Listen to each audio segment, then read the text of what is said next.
bem-vindos a mais uma live do Marquijur. Marquijur convida. E hoje, seguindo aqui a tendência de cada live, nós vamos trazer para você um tema totalmente novo relacionado ao coronavírus. Hoje nós vamos trazer direito penal, que a grande maioria dos estudantes, muitos advogados atuam aí e amam.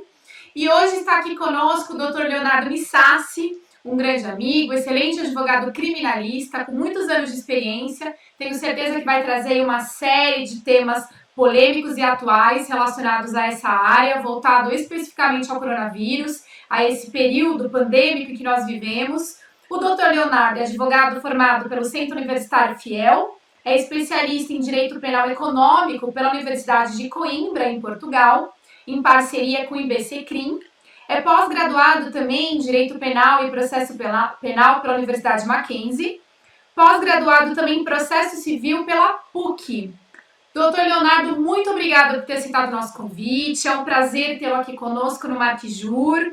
E tenho certeza aí que vai chover perguntas, o pessoal ama direito penal, vai ser uma live com muita emoção. Obrigada. Bom, gente, Leonardo Missassi, antes de mais nada, é um amigo nosso, né? Exatamente. Uma pessoa muito querida, uma pessoa que a gente considera da família. É uma pessoa super competente. E para quem está assistindo a gente aqui não sabe, o Dr. Leonardo Missassi estudou comigo na faculdade. Fomos colegas de turma aí até o final do curso, fizemos muito trabalho junto. Leonardo sempre brilhante, muito mais brilhante do que eu, porque realmente é uma mente extraordinária. Ele não gosta que fale, mas eu digo o seguinte, que o Leonardo não tinha como não ser da área criminal, porque o pai é delegado, a irmã é delegada, a família é uma família ligada ao direito criminal, ele poderia realmente aí, só poderia realmente ir para essa área e ele trabalha de forma brilhante. Leonardo Missassi, nosso amigo, muito obrigado pelo convite e a live é sua, né? Agradecer quem está com a gente já entrando aqui, já temos bastante amigos entrando. Leonardo, é com você. Ok, doutor Josafá, doutora Verônica, agradeço demais as palavras e o carinho, sabe que a recíproca é a mesma, né, o brilhantismo, acredito que seja todos de vocês e não meu, espero aqui contribuir com um pouquinho, né, para esses debates propostos pela Marquijur e até debater, né, sobre esse tema sensível nesse período de incertezas, né, que a gente atravessa no cenário atual, especialmente com relação ao direito penal, que tem diversas peculiaridades que serão aplicadas, né, em breve, a gente terá notícias disso, serão aplicadas regras em breve e que isso gerará consequências, né, na sociedade como um todo.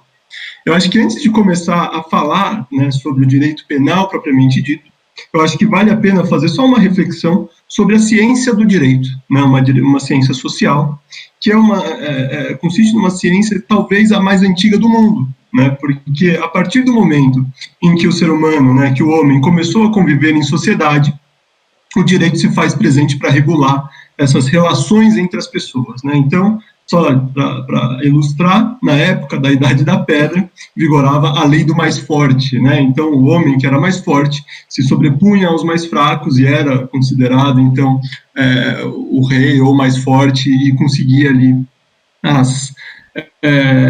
as benesses que queriam, né? Depois isso foi se evoluindo, porque o direito ele é uma ciência dinâmica e ele evolui conforme evolui a sociedade. Então esse acho que é o primeiro aspecto que seria interessante de falar, por conta disso, dessa ciência específica que é o direito. O direito, na verdade, ele é uma ciência única, né? Ele é único, ele é uma coisa só, por assim dizer. E ele é dividido, né, em ramos ou áreas do direito para fins até de conseguir, né, para fins didáticos, para fins de estudo e para fim até de identificar quais as áreas que se aplicam em determinados assuntos. Então, até eu acompanho assiduamente, né, as lives anteriores, todas ótimas, perfeitas, espero conseguir manter o padrão de vocês, né, e essas áreas, né, como já foram aqui o direito tributário, direitos sociais, né, que foram palestras, né, foram debates brilhantes, demonstram ali as atitudes, né, as providências que o governo tem adotado nesse período de pandemia, né, nesse período de isolamento, nesse período de incertezas que vivemos e atravessamos. todas essas atitudes do governo são importantes nas áreas respectivas, né, por exemplo, no direito social, nos auxílios, né, às pessoas como um todo, e também na questão, né, tributária, que seria os métodos de arrecadação do governo, como que ficam as regras nesse período de exceção. Né? E o direito penal ele também exerce uma função interessante e relevante nesse cenário. Né? Então, por assim dizer, né, eu acho que é interessante, o direito penal ele tem que ser utilizado sempre numa sociedade como a última opção para resolver as situações fáticas. Então, essa é a premissa. Doutor Leonardo, desculpa atrapalhar a sua brilhante explanação, mas quero agradecer a presença de vários amigos que estão aqui. Tem o Maicon Rex, a Bru Rondelli, a Aline, Vitor Duarte, né, o Isaú. Isaú foi nosso presente. Colega de faculdade. Isaú, grande colega, que nunca responde minhas mensagens, inclusive, mas fica aqui o puxão de orelha. Doutor Gabriel, juiz de direito, que está acompanhando a gente Obrigada, também. Muito obrigado, doutor Gabriel. Obrigado. Nós temos vários amigos, Leandro, né? A Isabela. A Isabela, esse dia a gente até mandou mensagem para ela, falou: Isabela, você nunca convida a gente para almoçar, tomar um café, né? Brincadeira à parte, né, Isabela? Ela respondeu. O doutor Newton tá aqui. O Isaú mandou um abraço pro doutor Leonardo aqui, hein? A Bruno Rondelli, aqui, doutores, vocês são demais. Então, fazendo esse agradecimento inicial a todos os amigos. Minha mãe está aqui também. Gente, um abraço para a dona Josefa, para todos, para a doutora Bruna. Doutora Luísa Leite também está aqui, ó. Doutora Luísa participou de uma live junto com a gente. Nossa amiga, fantástico, direito previdenciário. Obrigada, gente. O professor Mário Sérgio Oliveira também está aqui. Vai participar de uma live conosco futuramente. Né? Dando spoiler aqui, gente. Spoiler? Então posso dar spoiler, Mário Sérgio.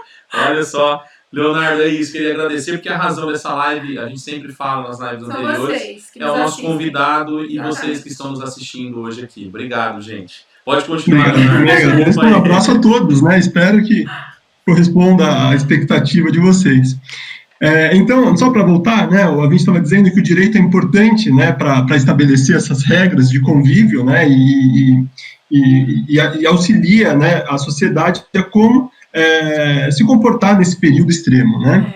Então, para dizer assim, uma questão básica, né, que a gente tem observado, que os outros ramos, né, as outras áreas de atuação do direito, elas aplicam ali diversas medidas, né, para conseguir fazer com que essa pandemia, né, com que o contágio não se dissemine de forma absurda a ponto de colapsar o sistema de saúde. Afinal, essa é a finalidade dessas medidas, né? Todas as medidas de isolamento e de fechamento de atividades ou interrupção de atividades não essenciais é justamente evitar que haja uma contaminação abrangente, uma contaminação difundida de forma que o sistema de saúde não consiga absorver os doentes. Então, essa é a principal medida, né, as medidas que estão sendo adotadas. Então, no âmbito administrativo, a gente consegue observar que algumas medidas são, assim, evidentes. A gente vê pelos noticiários, por exemplo, em São Paulo, o rodízio de veículos automotores foi expandido de uma forma super restritiva, né? Então, dia sim, dia não, 24 horas, sábado e domingo, inclusive. Né, fechamento de atividades, né, que não são consideradas essenciais pelo governo, também são instituídas, né, e o uso de máscaras também, de máscaras de proteção, né, isso também tem sido obrigatório, tornado obrigatório em diversas cidades e tudo mais. Essas medidas, elas são administrativas, né, e a infringência dela, a infração, né, quando elas não são cumpridas, gera multas, né, ou fechamento de comércios, até cassação de alvarás de funcionamento, etc. Então, essas são as consequências da não observância, né, dessas regras de fechamento e isolamento. Essas regras não sendo viáveis, começa também a aplicação do direito penal na prática, né? Então, só para deixar um pouco claro, né, o que seria o direito penal? Ele vai regular situações fáticas que a sociedade considera que seriam, assim, graves, né, essas infrações, e aí é combinado uma pena, né, para grosso modo dizendo, legalmente, o direito penal ele é sempre assimilado a uma pena privativa de liberdade, né, sempre mexe com a liberdade do jurisdicionado. Então, essa é a primeira premissa do direito penal, é a última opção, e ele sempre tem como consequência a liberdade do indivíduo. Doutor Leonardo, uma pergunta, mas aí o doutor falou a respeito de infrações, medidas restritivas, tal, tudo que acontece. E a gente tem visto a necessidade, talvez, de edição de leis. Eu acho que é o que se questiona, né? Você, como criminalista, observa que há necessidade de uma edição de lei ou já existe lei no nosso Código Penal para restringir, para coibir, penalmente falando, as pessoas nesse momento de epidemia, de pandemia, desculpa. Essa é uma pergunta assim, interessantíssima, né, do ponto de vista penal. O Código Penal é um código de 1940, né, ele tem já aproximadamente 80 anos, pode-se dizer que é um código muito antigo, mas no decorrer desses 80 anos ele sofreu diversas alterações, emendas, novas leis que vieram a integrar esse código. Então, assim, pode-se dizer que esse código é uma verdadeira colcha de retalhos, né, ele é um Frankenstein, cheio de emendas e cheio de novas leis que passaram a integrar. Mas o Código Penal tem um dispositivo interessante. Ele define que em situações temporárias ou situações excepcionais, como é que a vivemos agora, uma situação totalmente excepcional, inédita e que, né, provavelmente nunca viveremos novamente, pode ocorrer as chamadas leis temporárias ou excepcionais. Né? Essas leis elas têm vigência no período ou temporário, por exemplo, 20 dias, 30 dias, 60 dias, e depois disso ela não tem mais, ela não tem mais vigência, ou a questão também da lei excepcional, que enquanto durar essa situação excepcional, essa lei, ela produz ali os efeitos, né?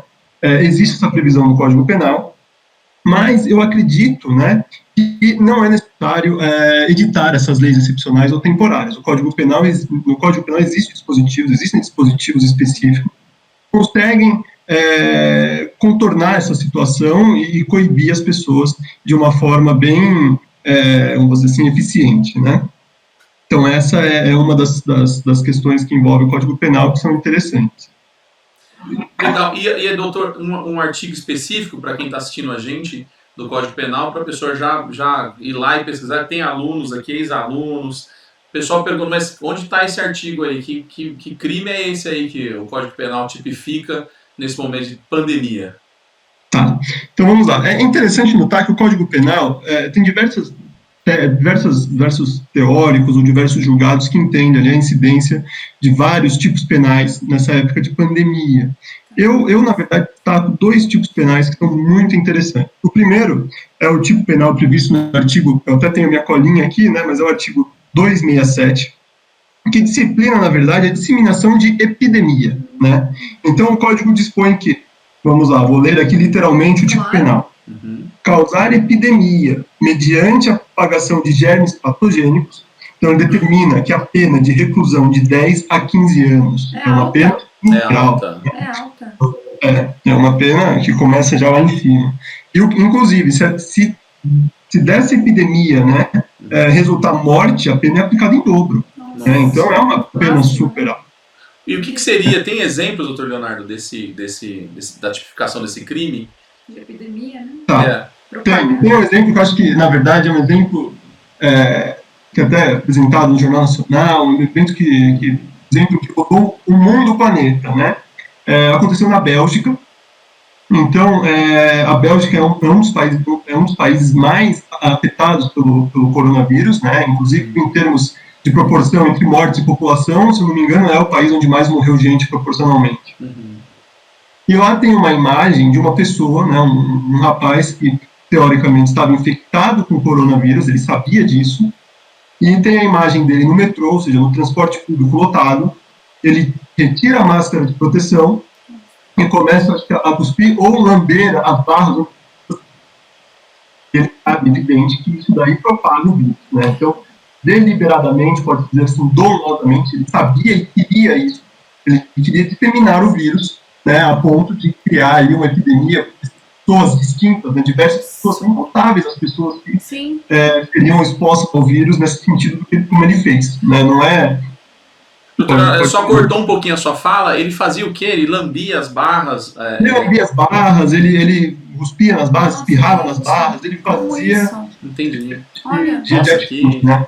Isso foi gravado e foi mostrado para o mundo inteiro, né, o comportamento desse rapaz. Olha só. Também é o exemplo típico, né, do que ele fez. É diferente, por exemplo, de uma pessoa que, sei lá, coloca veneno no copo de água de uma pessoa específica, né? Nesse caso, não seria o causar o envenenamento, não, seria uma pessoa específica que estaria sendo atingida, daí iria lá para o homicídio, né, qualificado, por meio tal, mas nesse caso não, ele atingiu um determinado número de pessoas, e isso é o exemplo típico desse crime, né? É o exemplo típico. Outra, pode. Não, é isso que eu ia perguntar, se no Brasil tem algo similar aqui que o doutor trouxe. Esse crime, ele também possui a modalidade culposa, né? Tá. Então, por exemplo, vou também voltar aqui de novo, né, ao tipo, mas o agente que, por inobservância das regras, né, objetivos de cuidado, ele propaga os germes patogênicos, ele também fica sujeito a esse crime, mas daí, como por não ser deliberada a atitude dele, por ele não almejar, né, transmitir, ele tem uma pena diminuída. Né, e aí a pena é de 1 a 2 anos e se resulta a morte de 2 a 4 anos. Já é uma pena muito inferior por conta disso. Mas esse pode ser um exemplo. Eu vou ilustrar aqui. Por exemplo, houve um casamento na Bahia, né, e diversas pessoas que estiveram nesse casamento foram infectados pelo corona. É verdade. Né? Esse casamento, diversas pessoas estavam lá, não apresentaram sintomas ou apresentaram sintomas leves de doença. Foi o casamento de uma famosa, né, doutor Leonardo? Foi, exato. Inclusive teve uma blogueira, foi uma das primeiras que apresentava mais. Exato. É exatamente esse caso. Tá. Né? E aí,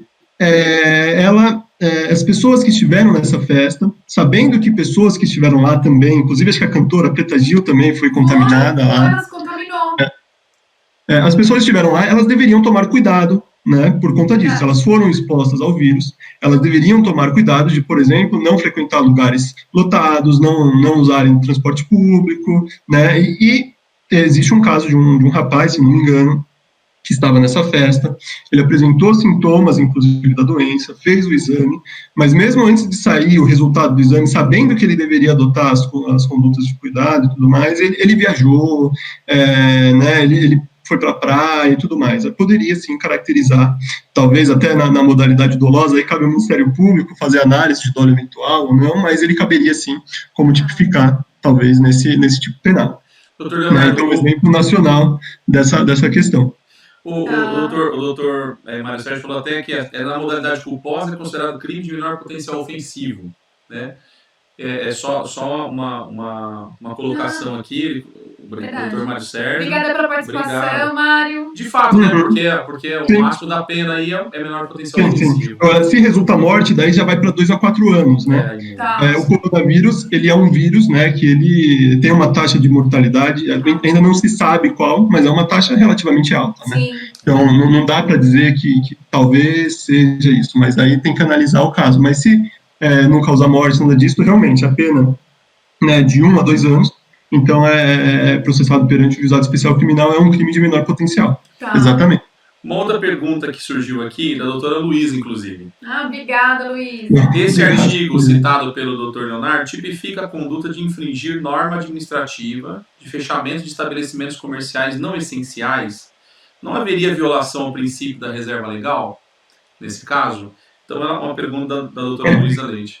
A questão até, o Supremo decidiu, é uma questão administrativa, né, do fechamento e tudo mais. Aí envolve uma discussão muito maior, porque, por exemplo, né, aí a questão do direito administrativo não vou muito por esse lado, mas existe aquela questão, né, que o interesse público ele sempre se sobressai ao interesse particular. Sim. Então, se há um interesse público, né, de conter o vírus e fechamento, eu acho que é perfeitamente possível. Inclusive, eu acho que o STF, né, o Supremo Tribunal Federal, recentemente decidiu que os estados e os municípios têm capacidade, né, e têm a competência para, inclusive, promover o fechamento e definir quais são as atividades essenciais ou não, né, à população.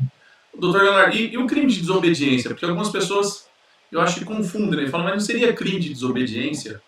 Então tem lá uma restrição específica do Estado, explica, olha, não faça isso e tal.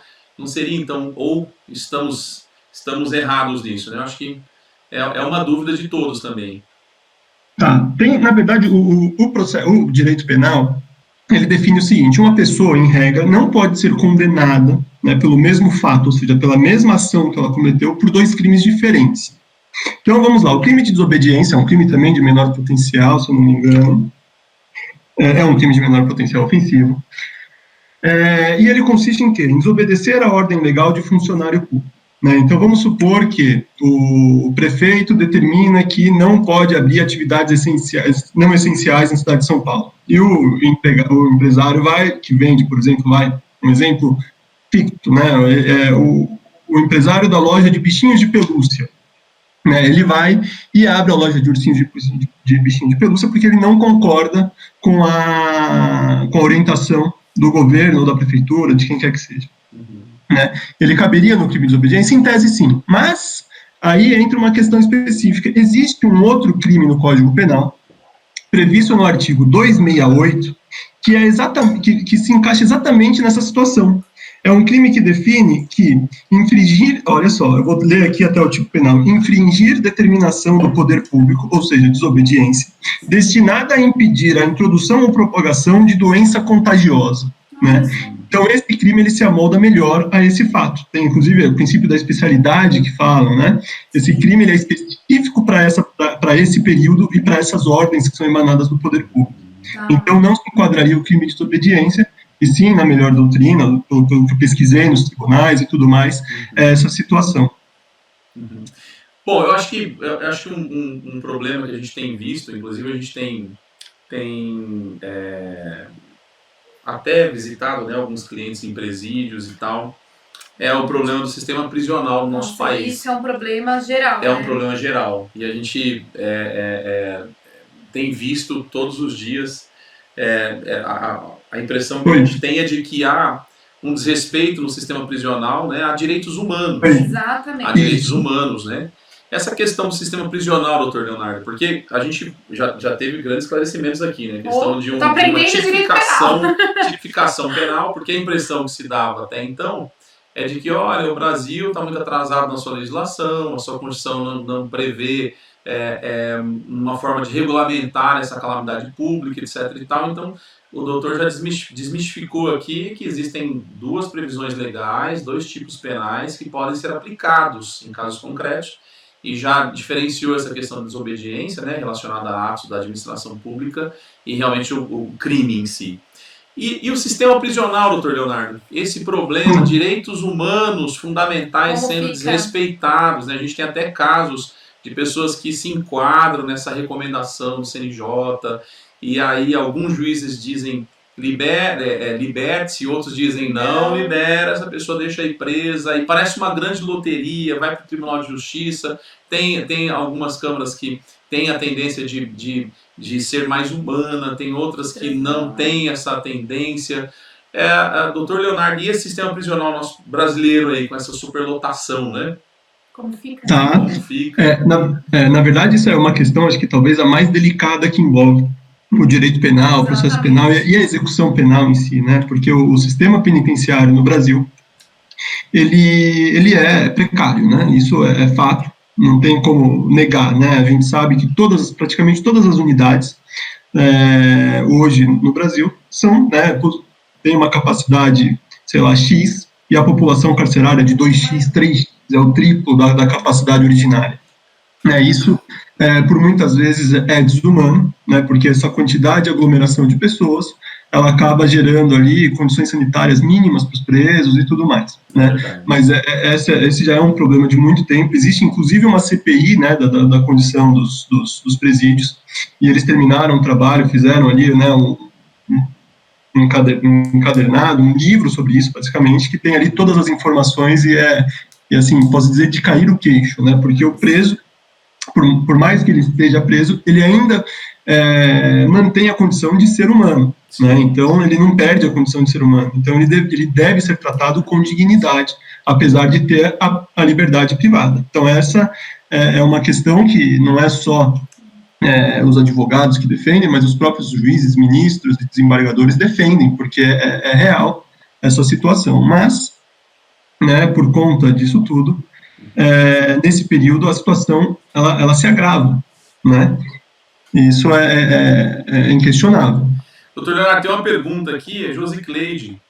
Obrigada, Josicleide, pela participação. Falando nesse sentido, né, quanto ao estabelecimento prisional, a gente pode incorrer no crime de abuso de autoridade, né, uma vez que está diante de tantos direitos conflitantes, né, eu acho que eu entendi a pergunta dela no sentido de o agente prisional, ele cometendo aí, ele agindo de forma que vá contra, né, o Código Penal, vá contra direitos fundamentais da nossa Constituição Federal. Ou não é crime de abuso de autoridade? É uma questão que vai ser debatida a longo prazo também, né, doutor Leonardo? Porque sim. E assim, inclusive, o agente penitenciário, o diretor da penitenciária, ele tem que seguir regras, mas basicamente, né, a questão de como será cumprida a pena, né, o regime, a quantidade de pena, quem define é o Poder Judiciário, né? Então, o Poder Judiciário que define, por exemplo, se o preso ele vai progredir para um regime menos gravoso, né, alguma coisa assim, ou vai regredir para um regime mais severo. Quem decide isso é o Poder Judiciário, não o funcionário. Claro, se o funcionário promover alguma coisa nesse sentido que piora a situação do preso, certamente ele seria penalizado tanto administrativamente quanto penalmente, né, isso é fato também. Doutor Leonardo, você acha que pega esse crime de abuso de autoridade de verdade no país? É uma pergunta bem pessoal, viu? Bem pessoal essa pergunta. Sim. Eu acho que, assim,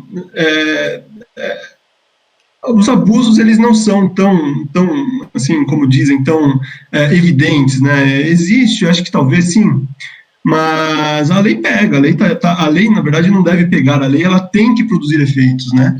E essa lei já está em vigor, né? Está lá, ela entrou em vigor e os agentes públicos têm que cumprir a lei, como sempre, o princípio da legalidade, né, inclusive. E é uma lei polêmica, né?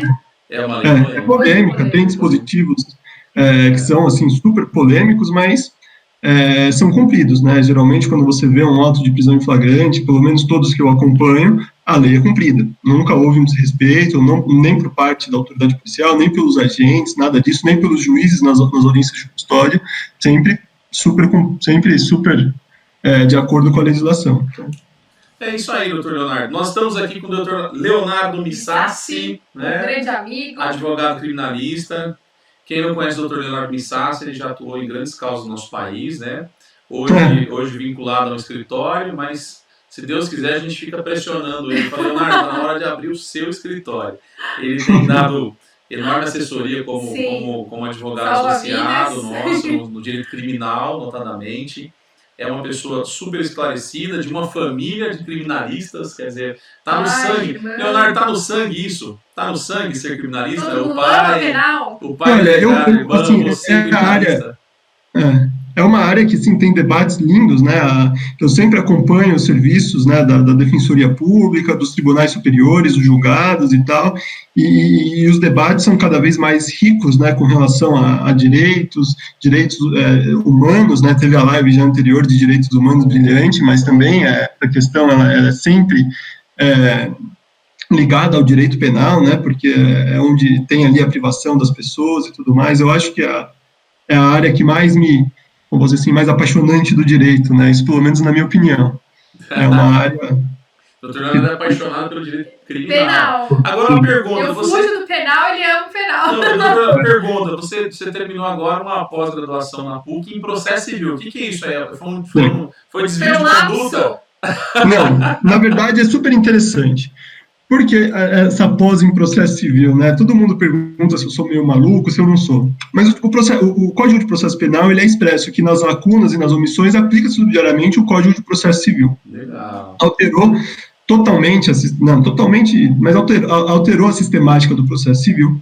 E eu uso muito dessa sistemática do processo civil no processo penal. Inclusive a questão agora, né, de recursos aos tribunais superiores, né, ao STJ e ao STF, é definido pelo Código de Processo Civil. Né? O Código de Processo Penal tem ali algumas diretrizes, mas o Código de Processo Civil, ele veio, alterou, inclusive revogou dispositivos da lei, né, que definia, né, os parâmetros para os recursos aos tribunais superiores e tal. Então, isso é muito importante. Questão de decisões fundamentadas ou não, que tem previsão no Código de Processo Civil, eu acabo utilizando muito no processo penal, né? Então, por exemplo, às vezes eu tenho recursos ou decisões que o juiz ou desembargador utiliza de preceitos, de súmula, sem explicar qual é a incidência no caso em concreto, decisões que se prestam a fundamentar toda e qualquer decisão de forma genérica. Isso daí, pelo Código de Processo Civil, já é definido como decisão não fundamentada. E eu acabo utilizando isso no processo penal. É muito interessante fazer esse mix, né, entre os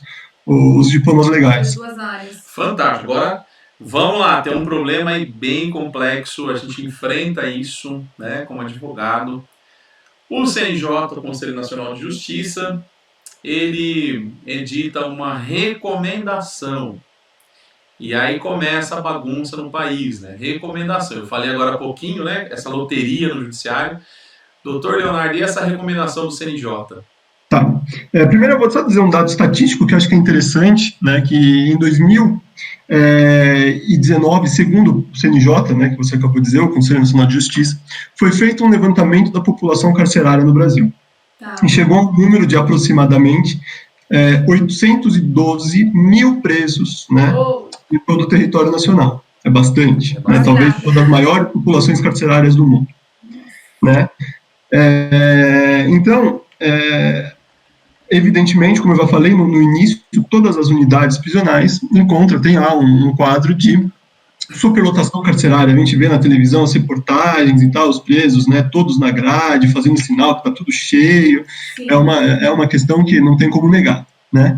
E o CNJ, em decorrência, né, dessa pandemia e do perigo de contágio, porque é um vírus altamente contagioso, né, o CNJ, né, de acordo com as orientações da Organização Mundial de Saúde, do Ministério da Saúde, né, e dos outros órgãos de saúde estaduais, municipais, que orientam a evitar aglomeração, né, e as questões sanitárias também, por exemplo, higienizar as mãos com álcool, higienizar roupas e tudo mais. O CNJ editou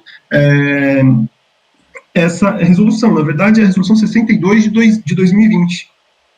E ali ele determina não, né? Ali ele sugere que pessoas no grupo de risco, ou mulheres gestantes, pessoas idosas, né, que estejam cumprindo pena em regime semiaberto, ou que foram condenadas por crimes, né, ali sem violência ou grave ameaça, ou até pessoas que estejam contaminadas, né, com essa doença, que sejam concedidos para ela, nesse período excepcional, cumprir a pena em regime domiciliar. Então, cumprir a pena em casa, mediante, lógico, a fiscalização possível que o Estado possa fazer. Né? Então, de lá, eles só poderiam sair do domicílio com autorização judicial. Então, essa é a orientação do CNJ.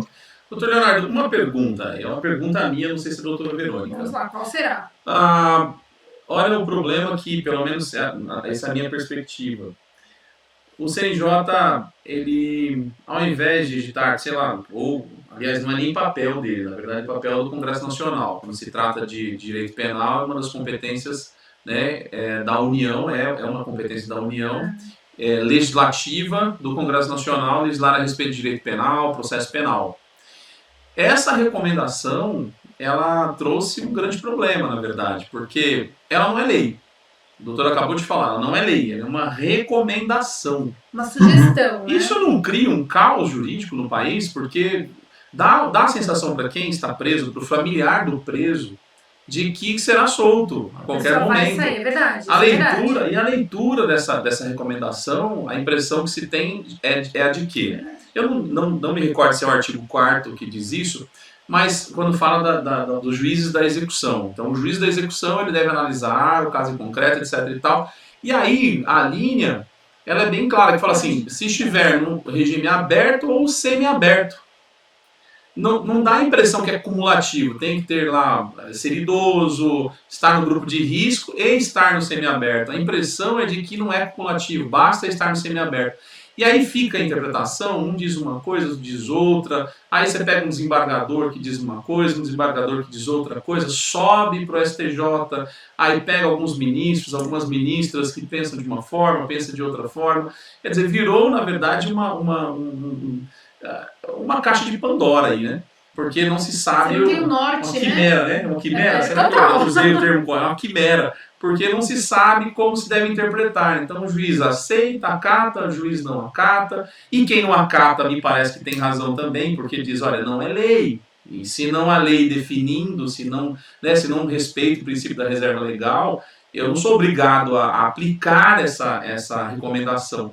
Me parece que entrou num campo de subjetividade tão grande, é uma subjetividade enorme, porque depende do juiz. O que o doutor pensa a respeito disso? Sua opinião mesmo. Assim, você já explanou bem sobre o tema, né? E, assim, não, de forma alguma. Mas realmente é uma recomendação. Né, o CNJ ele recomenda, né, diante dessa pandemia, que sejam adotadas essas providências. Por quê? Na verdade, não existe uma lei, né, na lei de execuções penais, nem no Código de Processo Penal, que defina essa questão, né, de pandemia e epidemia, né, e esse período excepcional que vivemos agora. Então, não existe essa possibilidade. O regime domiciliar, ele tem ali os requisitos previstos, e dentre esses requisitos não está lá, por exemplo, a crise epidêmica nacional ou mundial. Né? O legislador não previu isso, né, com a questão do regime domiciliar. Mas o STJ, né, ele tem que sopesar, o CNJ, ele sopesa o seguinte, o direito à vida, né, esse direito à vida, ele tem de ser garantido pelo Estado, né, ainda mais com o preso quando ele está, né, no estabelecimento penal, ele é responsabilidade total do Estado. O Estado tem que prover ao preso condições mínimas para sobrevivência, inclusive direito à saúde, direito à vida, à integridade física. Então essa é uma obrigação do Estado. Nos estabelecimentos que não reúnam essas condições mínimas, por exemplo, um presídio que não tenha, por exemplo, equipe médica para atender prontamente a toda a população lá que está carcerada, que não tenha, por exemplo, presídios que faltem água, tem muitos presídios que não têm água, né, em determinado período do dia acaba a água e o preso não consegue lavar a mão, então ele espirrou e não consegue lavar a mão, olha que terrível, ele começa a transmitir o vírus, se ele estiver contaminado, para todos. Né? Então o CNJ, analisando essa questão do direito à vida e saúde dos presos, e também essa questão de impotência do Estado de proceder, né, de fazer com que esses presos fiquem em isolamento e cumpram o isolamento, que é orientação dos órgãos de saúde, ele faz essa orientação. Então, realmente, em decorrência de não ser uma lei, e de que na lei não há previsão expressa sobre o tema, juízes que não acatam isso, está agindo de acordo com o que está na lei, né, a literalidade da lei. Então, é fundamentada a decisão nesse sentido. Mas eu acredito que a melhor né, providência nesses casos é uma análise criteriosa sobre a situação. Né? Todos os juízes, eles têm ali a consequência, né, das decisões deles, são gravíssimas na vida de uma pessoa. Então, vamos supor, vou dar um exemplo fictício, né, um empresário com 75 anos, né, ele tem ali diabetes e tem hipertensão, ou seja, ele está praticamente com todos os requisitos do grupo de risco para contrair a doença e evoluir até, inclusive, para óbito. Então, ele reúne essas condições. Aí você vai olhar, ele está preso por crime tributário, é um regime semiaberto. Né, já cumpriu ali, sei lá, 1/8 da pena, alguma coisa assim, ele já está quase no ápice e tal. Esse caso, os juízes deveriam sopesar o direito à vida, né, com o direito, e aí sim, eu não vejo por que a recomendação do CNJ não ser aplicada. Né? Então, nesses casos específicos, eu acho que é prudente, né, até para o juiz, ele fazendo isso, ele está ali esvaziando, né, o sistema penitenciário, não é para todos que isso seja, que vai ser aplicado, né, não se defende o esvaziamento carcerário, simplesmente abrir as portas e todo mundo embora. Acho que essa foi a visão que passaram, né, inclusive órgãos públicos fizeram esses comentários, né, o ministro, acho que da Justiça e tudo mais, mas não é essa a intenção do CNJ quando ele propôs essa recomendação. Né. Então, nesses casos, eu acho que vale a pena sopesar, nesses casos específicos, e conceder esse benefício, pelo menos nesse período, para essas pessoas. Depois volta a cumprir a pena normal e tal, e essa é a função. Inclusive, a função da pena, uma delas é a ressocialização. Né? É você prover ao apenado, né, ao interno, condições para que ele volte à sociedade de uma forma que ele não cometa mais crime. Né? Essa função, até por todas as condições que já falamos aqui, ela não é cumprida com exatidão pelo sistema penitenciário, mas ela é uma das finalidades da pena, né? Não só a punição, a prevenção geral e tudo mais. Você vê aqui, a doutora Luísa Leite colocou, muito complicado isso, o defensor, o advogado, pode fazer o pedido para o juiz de execução e ele pode indeferir por ausência da previsão legal. O doutor Mário Sérgio colocou: o Poder Judiciário é uma loteria, sempre depende do entendimento de cada magistrado. Isso é um problema. E a doutora Luísa Debra colocou aqui: infelizmente, é uma recomendação inexequível. Quer dizer, isso não gera uma insegurança jurídica? Não a recomendação em si, mas essa sensação que se tem de decisões completamente diferentes, díspares, de um desembargador para o outro, que trabalha exatamente no mesmo tribunal. E para quem advoga fica difícil, porque quem advoga na área criminal, para o cliente passa a impressão de que ou você é incompetente porque você não conseguiu efetivamente soltar um parente, um amigo, um conhecido próximo, porque às vezes o advogado vizinho conseguiu na mesma situação, só que eventualmente cai aí, enfim, para juízes distintos e cada um acaba decidindo de uma forma. Então é um problema. Jogando um pouco a sardinha pro lado do direito de família, que é a minha área, todos sabem, né? Ficou discutido também com relação à prisão do devedor de alimentos. Sim. Foi uma discussão muito grande à época. Eu até, enfim, acabei gravando um vídeo falando um pouquinho sobre isso. Foi mesmo. Porque, querendo ou não, o devedor de alimentos, como bem explanou o Dr. Leonardo, não tem uma grande periculosidade, como um crime tributário, por exemplo. Então, o cidadão só não pagou a pensão, não pagou a pensão. Mas ele não é um criminoso, às vezes, contumaz, não é uma pessoa perigosa. Então, pensando na questão, como você bem explanou, a questão da saúde pública, será que, enfim, a gente não deveria ter uma decisão unânime no que tange aos devedores de alimentos, todos saírem, seja em regime domiciliar, com tornozeleira eletrônica, com uma fiscalização do judiciário? Não sei se é esse o caminho, se é essa a noção, mas muita gente ainda está presa, devedor de alimentos, se pede, continua preso, não consegue ter uma decisão.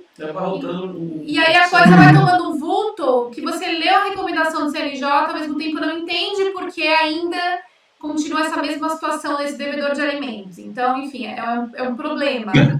Então, doutora Verônica, falaram aqui, doutor Leonardo, doutora Verônica sabe tudo de direito de família, hein? De família, penal não, mas estou me enveredando, estou aqui dando os meus pitacos da live.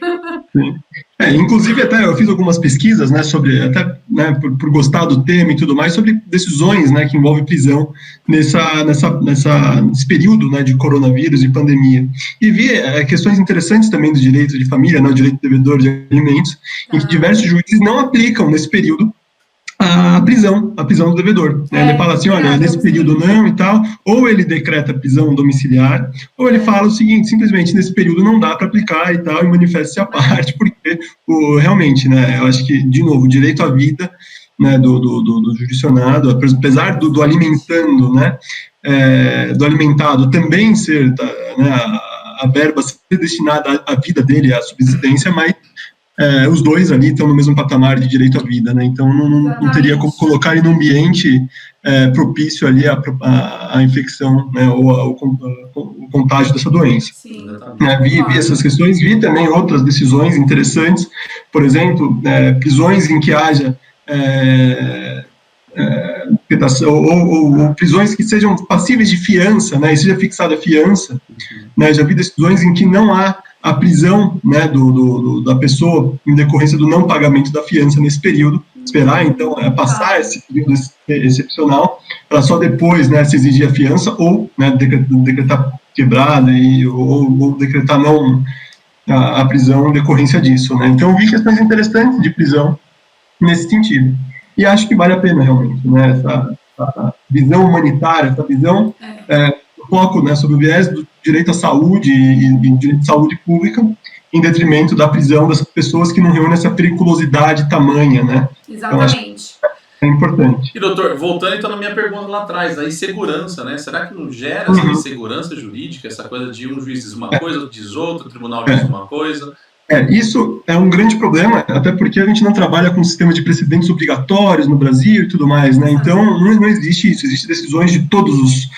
o direito, ele tem, né, essa questão que você consegue discutir e definir a mesma situação por diversas saídas, né? E isso é natural do direito brasileiro, isso daí acho que sempre existiu. Né, juízes que são mais rígidos, juízes que não são tão rígidos, juízes que seguem ali um meio termo, né?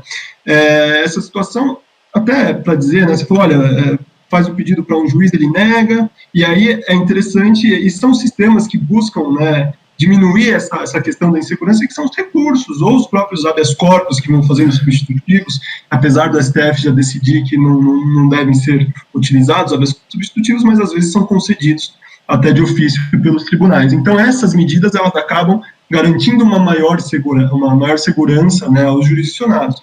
E aí eu tenho um exemplo disso. Um exemplo bem interessante e real aconteceu aqui no Tribunal de Justiça de São Paulo. A Defensoria Pública impetrou um habeas corpus em favor de uma presa. Ela estava cumprindo a pena em regime semiaberto numa penitenciária que não tinha equipe médica e que era aquela questão que eu disse, né, que faltava água e ela não conseguia se higienizar. Então a Defensoria Pública entrou, né, impetrou esse habeas corpus em favor dessa presa para pedir a prisão domiciliar nesse período excepcional. Sim. O Tribunal de Justiça analisou, né, e no dia 1º de abril, até uma data bem interessante. Mas não era mentira. No dia da mentira. Uma decisão, assim, que virou notícia, né, que o desembargador, ele nega liminar, dizendo o seguinte: o coronavírus, ele está ali, todo mundo no mundo, né, todo mundo que está no planeta Terra, é suscetível à infecção. Eu li essa daí. Eu também li essa decisão. Passou no WhatsApp de todo mundo, né?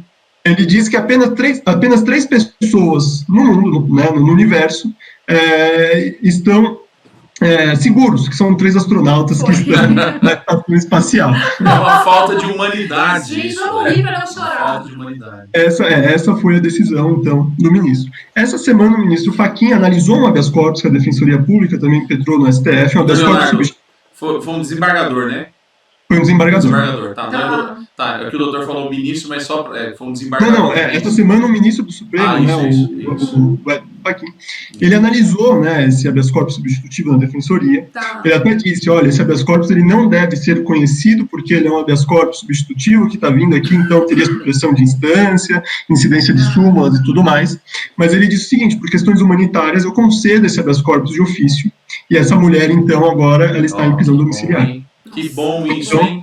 Doutor Leonardo, e esse desembargador foi investigado, né? Porque eu lembro que o presidente do Conselho Nacional de Justiça emitiu um parecer, ou foi uma resolução também para investigar o ato desse desembargador. Para que ele prestasse informações. A questão administrativa, né? Ele vai ser apurado por, sei lá, alguma suposta infração desse ato dele, né? Ele emitiu ali uma opinião totalmente pessoal, né, no julgamento, não foi nada jurídico, né, ele dizer que os 3 astronautas estão acredito que não seja a melhor decisão a ser tomada, mas não sei o que aconteceu, né, mas ele provavelmente... O corporativismo, eu não sei como funciona no judiciário, porque eu não sou juiz, mas a gente está de fora, a gente sabe que tem juízes que são punidos, o CNJ realmente pune. Sim, o CNJ todas as corregedorias, né, que eu vejo, a Corregedoria da Polícia Civil, que eu acompanho bastante, o CNJ, a Corregedoria do Ministério Público, a Corregedoria da Magistratura, são severas, né, com relação a... São atuantes. Sim. Olha, o doutor Urubatã está aqui, viu? Doutor Urubatã. Obrigada, doutor Urubatã, pela presença. Da OAB aqui de Cotia, pela né? participação. Lembrando que sexta-feira a doutora Mariana está com a gente aqui, doutora Mariana presidente da OAB de Cotia. Doutor Urubatã perguntou aqui, ó. Estamos no estado de calamidade pública, onde tudo pode e nada pode. Como está ocorrendo a audiência de custódia? Uma pergunta do doutor Urubatã aqui. Tá.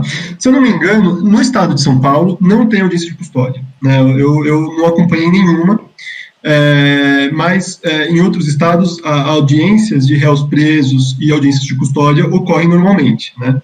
Pelo que eu reparei, inclusive até eu acompanhei uma live esses dias do ministro Rogério Schietti, do STJ, e ele disse exatamente que ele também não é muito favorável à audiência de custódia, por exemplo, pelo sistema de videoconferência, né? Ele acredita que você acompanhar o preso, né, o juiz acompanhar o preso pessoalmente na audiência de custódia é fundamental para a decretação ou não, né, para corroborar ou não a prisão, a decretação da prisão preventiva, até porque a audiência de custódia, a finalidade dela não é apurar se houve crime, se não houve crime, nada disso, é para apurar se a prisão em flagrante ela ocorreu de forma legítima, né, de forma, como posso dizer assim, legal, né, se foi tudo feito dentro da legalidade, se o preso não foi torturado, se o preso, nada disso. Então, o juiz olhar o preso lá, né, pessoalmente, é relevante para isso. Doutor Leonardo, aquela velha máxima, né? Pô, deixa preso mesmo. Eles são perigosos para não saírem, para ficar aqui fora. Mas não tem gente mais perigosa aqui fora do que dentro do presídio também. A gente olha tanta gente, ainda mais na área administrativa, tanta pessoa que não aparece. E muita gente que se expõe à doença e pode contaminar outras, que é justamente o que o Dr. Leonardo comentou no início da live. Então, enfim, de uma maneira culposa, você às vezes vai em algum tipo de manifestação, ou você vai em alguma festa. Eu vi várias reportagens que em outros estados, e também em São Paulo, várias festas de baile funk e outras aglomerações ocorrem, mesmo a polícia às vezes fiscalizando, tentando ir no local, tentando aí afastar as pessoas, muitas vezes não tem êxito. Então, às vezes eu acho que algumas pessoas são mais perigosas aqui fora do que presas. Sim, uma coisa, doutor Leonardo, só para o doutor esclarecer, a questão dessa prisão domiciliar, a impressão que você tem é a prisão domiciliar até o final da pena, e não é, né? A gente tem visto os tribunais aplicando por um prazo determinado, então a pessoa fica por um prazo determinado na prisão domiciliar, e a posterior ela retorna, pelo menos é o que se parece ali na decisão, retorna para o presídio. É realmente um problema de pandemia, né? É saúde pública, né? Então, realmente, enquanto dura esse problema de saúde pública, que é gravíssimo, né, talvez nem seja tão grave pela porcentagem, né, de letalidade do vírus, mas a questão do que isso pode causar no sistema de saúde, né? Então, uma infestação, né, mas uma infecção generalizada, um contágio geral, isso colapsa de forma, assim, inimaginável o sistema de saúde. Imagina uma unidade prisional com 2, 3 mil presos, em que haja ali um contágio, por exemplo, numa cidade pequena, né, no interior de São Paulo, ou no interior da Bahia, ou qualquer estado que seja, que tenha ali uma população carcerária desse tamanho, e que precise ali de cuidados médicos. O sistema de saúde não dá conta, não absorve, isso não é capaz. Eu vi que tem cidades no interior de São Paulo que dispõem apenas de 7 respiradores, né, artificiais, os respiradores. Então, né, contaminam um presídio, não absorve, e aí o problema é gravíssimo, inimaginável para o Estado, né? Tem que pensar também que o Estado, o Estado é responsável pelo preso, e, né, eventualmente, por algum dano ou alguma lesão que esse preso sofra, né, em decorrência disso, o Estado é responsabilizado, né? Isso é fato. Agora, outra questão que você bem pontuou é a questão dessa imagem que a gente tem, né? Todos os presos que estão no sistema penitenciário têm que ficar lá porque o preso ele é perigoso e tudo mais. Nem todos os presos são perigosos. Vamos lembrar que esse exemplo que eu dei do empresário de 75 anos por crime tributário em regime semiaberto. Acontece. Tem presos que estão em regime semiaberto por furtar fios de cobre, né? São coisas que não são tão graves, né, quanto um homicídio super qualificado, ou, sabe, organizações e tudo mais. Esses crimes são mais graves e merecem ali também um atendimento específico e análise criteriosa pelo Poder Judiciário. Mas daí vem o problema do Brasil, né? Nosso sistema é super lotado, 812 mil, mas aí dados estatísticos dão conta de que o grande problema do Brasil é a impunidade, né? Então, estatisticamente falando, os crimes de homicídio, apenas 8%, né, dos crimes de homicídio são esclarecidos, né, em todo o Brasil. É uma porcentagem, é um número muito pequeno, é praticamente irrisório. 92% dos crimes de homicídio, ou seja, a gente pode dizer, não 92%, mas 92% dos homicídios que são, né, as pessoas estão livres andando por aí, porque provavelmente ninguém sabe quem são. Essas pessoas deveriam estar presas, talvez, né, tem que ter uma análise sobre os requisitos, mas se provavelmente não houvesse o problema da impunidade, pode até ser, né, que a população carcerária fosse maior, ou não, né, porque o critério, né, as pessoas, né, têm a noção de que se cometerem uma infração, serão punidas exemplarmente. Isso também gera, né, uma prevenção, né, no comportamento humano para evitar essa prática. Inclusive, também uma das finalidades da pena, né, essa prevenção, às vezes em geral, né, que ficar de exemplo, né, que o Estado ele pune exemplarmente. Então, essa é a imagem que eu tenho. O grande problema não é simplesmente a população que está lá nos presídios e tal, tem gente ali de todos os tipos e todos os crimes, né, eu já vi algumas decisões, por exemplo, de crimes contra a honra, né, que a pena foi em regime semiaberto, é loucura, né, isso daí provavelmente deve ter sido reformado, mas imagina se não fosse, essa pessoa fosse cumprir pena, estaria hoje no semiaberto, por crime contra a honra, porque ofendeu uma autoridade, né? Isso não representa periculosidade. Doutor Leonardo, uma pergunta aqui da Bernadette, nossa amiga Bernadette. Obrigada, Bernadette, pela participação. Beijo, Bernadette. Seguinte, como fico preso com Covid-19? Só antes disso, doutor Leonardo, deixa eu só falar uma coisa. A gente tem visto decisões judiciais do juiz das execuções, não permite sair, porque diz o seguinte, que a condição interna do presídio está melhor que a condição externa. Essa semana começou a veicular uma série de reportagens dizendo que já tem presos com Covid-19. Exatamente. E aí, acrescentando a pergunta da Bernadette, e tem presídios em São Paulo que diz que tem médicos. Quando você vai lá, e eu fiz questão de ir analisar, tem um médico que vai uma vez por mês, doutor Leonardo. Uma vez por mês, doutor Leonardo. Como é que fica aí esse caso e esse preso? Tem Covid-19? Tá, vamos lá. Essa é uma notícia, estava falando de notícias, né? Uma notícia interessantíssima essa semana no UOL, que cerca de 35% das unidades, né, do estado de São Paulo tem casos confirmados ou suspeitos de Covid, né, de coronavírus. Então, é um número relevante, né? Se você for pensar na população gigantesca de presos, 35%, né, das unidades é bastante coisa, né? O CNJ, ele diz o seguinte: ele recomenda que presos contaminados com a doença cumpram a prisão domiciliar para se recuperar, se precisar de internação, lógico, vai ser encaminhado ao Estado e tudo mais. Agora, se o juiz, né, não delibera, né, e não defere o preso contaminado com o coronavírus, né, a cumprir a pena em regime domiciliar, até para evitar que ele propague essa doença para outros, o estabelecimento penal, o Estado, o estabelecimento prisional, ele é obrigado a oferecer a esse preso as condições estabelecidas pelos órgãos de saúde. Então, por exemplo, esse preso ele tem que ser isolado em condições mínimas, né? Não adianta você pegar o preso e isolar ele na solitária, né? Isso daí é desumano, você pegar um doente que, inclusive, né? Um espaço pequeno, sem iluminação e sem ventilação, para uma pessoa que tem um problema respiratório, né? Porque isso não é possível. Então, você tem que ter as questões mínimas de saúde e o estabelecimento tem que conceder isso. Então, isolamento, isolar ele dos demais presos, para evitar contágio e para que ele possa se recuperar. Tem que ter uma equipe médica à disposição. Inclusive, a equipe médica à disposição tem que ter os equipamentos de UTI que são agora utilizados na recuperação. Então, por exemplo, os respiradores, né, que estão causando aí grandes leumas, né, durante todos os órgãos, todos os veículos de emprego. Então, ele tem que ter isso daí. Se ele não tiver isso à disposição, por questões humanitárias, ele não pode ficar numa unidade prisional. E se ficar e acontecer o pior, o Estado se responsabiliza, né, com certeza, por essa com certeza. Muito obrigada, doutor Leonardo, muito obrigada a todos. Estamos no fim da nossa live, mais uma live maravilhosa. Temos mais 3 minutinhos de live. Obrigada a todos que estiveram desde o início, acompanharam, foram entrando. Todas as nossas lives estão disponíveis também no nosso canal do YouTube, do Marquijur. A nossa live de segunda já está disponível lá, o doutor Leonardo estará até o final da semana. Muito obrigada por nos acompanhar, e doutor Leonardo, obrigada pelas maravilhosas contribuições do direito penal, aprendi muito hoje.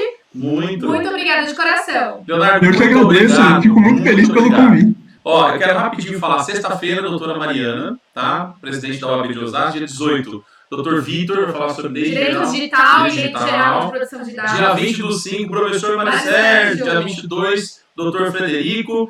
E dia 25/5, a doutora Eliane Otaviano, Papa do Direito Marítimo. Imagina o que é esse direito marítimo? Não sei, vamos aprender. Leonardo, muito obrigado de coração. Eu que agradeço. E suas considerações finais para encerrar essa live. Olha, na verdade, as considerações finais, né? Acho que os grandes problemas, né, e as questões do direito penal e processo que a gente já colocou aqui foram, acho que, talvez bem debatidas, inclusive pelo Dr. Josafá, né, que falou muito bem. Mas as minhas considerações finais, justamente, é agradecer a vocês muito, né, pela oportunidade, agradecer as pessoas que assistiram, as perguntas todas pertinentes e... Obrigado, gente. Várias perguntas. Muito, o pessoal participa, o pessoal adora fazer perguntas, eu adoro também que façam. E as observações, né, tiveram observações também que foram super, assim... importantes e que contribuíram para esse debate, né? Eu gostei muito da oportunidade e agradecer. Bom, gente, obrigado, gente. Um grande beijo no coração de vocês. Fiquem em casa, se cuidem e até a próxima live, Até a próxima. gente. Tchau. Tchau, tchau.